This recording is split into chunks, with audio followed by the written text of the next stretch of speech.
Student, how are you.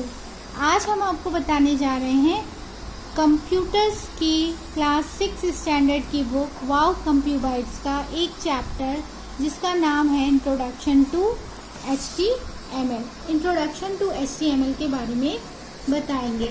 अच्छा बच्चों, आपने वेबसाइट इंटरनेट तो जानते होंगे। क्लास 6 में, क्लास 4th 5th में से ही इंटरनेट बताया जाने लगा। अब आप देखते हो ना कि आपके मैसेजेस भी व्हाट्सएप पे चले जाते हैं इंटरनेट के थ्रू। आपको कुछ पढ़ना होता है तो आप उसे इंटरनेट के थ्रू पढ़ लेते हो। मतलब आप पूरी तरीके से परिचित हो इंटरनेट से, वेब पेजेस से।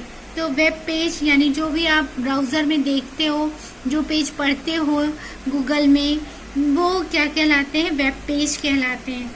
तो वेब पेज वेबसाइट्स का एक सिंगल टर्म होता है। तो अब यहाँ पर जब आप वेब पेज जानते हो, इलेक्ट्रॉनिक पेज होता है, तो उसे डिज़ाइन करने में जिस लैंग्वेज की ज़रूरत पड़ती है, जिस फॉर्मेटिंग टूल की ज़रूरत पड़ती है, उसे हम HTML कहते हैं। HTML is the hypertext markup language used for creating the web page। ठीक है, तो वेब पेज में क्या क्या चीज़ें होती हैं ये भी हम आपको बता दें। वेब पेज में टेक्स्ट होता है, ग्राफिक्स होता है, एनिमेटेड इमेजेस होती हैं।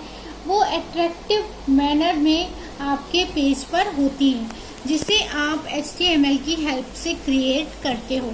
HTML is not a complete language but it is a formatting tool. ये एक फॉर्मेटिंग टूल है HTML।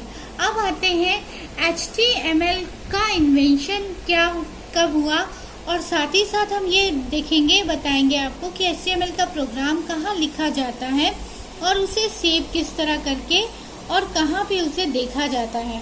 आपको बच्चों पता है ना कि हमारे पास ब्राउज़र होता है, जैसे गूगल क्रोम, नेटस्केप, नेविगेटर, इन सब के बारे में पता है ना आपको, आप जानते हो। तो अब ये सारे ब्राउज़र्स में ही हम वेब पेज देखते हैं। ठीक है, तो HTML में जो कुछ भी आप लिखेंगे वो किस में देखेंगे? नेटस्केप, नेविगेटर में, गूगल क्रोम में, ओपेरा में। तो ये सारे वेब ब्राउज़र इसीलिए यूज़ किए जाते हैं हमारी वेबसाइट्स को देखने के लिए।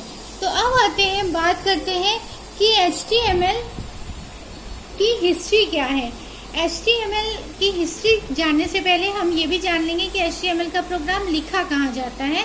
वो नोटपैड में लिखा जाता है और .html एक्सटेंशन से सेव किया जाता है। ठीक है बच्चों, अब जब .html एक्सटेंशन से आप सेव करेंगे तो वो कहाँ पे एग्जीक्यूट होगा?